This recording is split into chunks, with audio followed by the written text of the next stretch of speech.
Mempunyai 3 anak dengan penyakit asma tentu membuat selebriti Zaskia Meka lebih selektif mengatur makanan.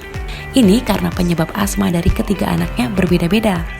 Ada yang alergi terhadap kucing, ada juga yang alergi dengan makanan bervetsin. Lalu bagaimana pengalaman Zaskia saat asma anak kambuh?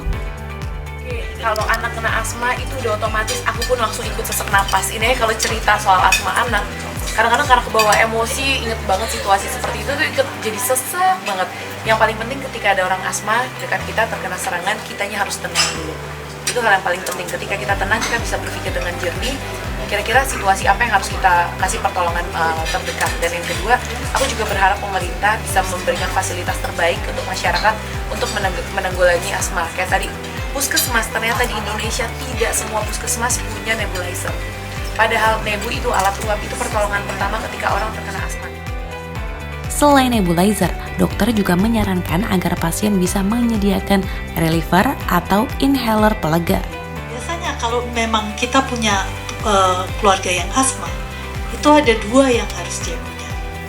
Pertama adalah reliever atau pereda asma, pereda asmanya itu.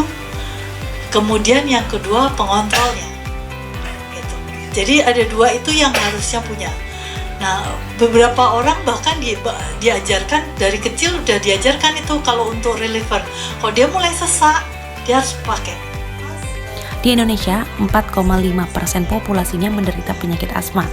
Melalui program Healthy Lung, Kemenkes, UGM, AstraZeneca, dan Project Hope ingin mempermudah proses pengobatan penyakit asma di puskesmas. Jadi, sebanyak 500 tenaga kesehatan di puskesmas menjalani pelatihan klinis dan ada 4.000 pasien dilatih untuk taat terhadap tata laksana pengobatan.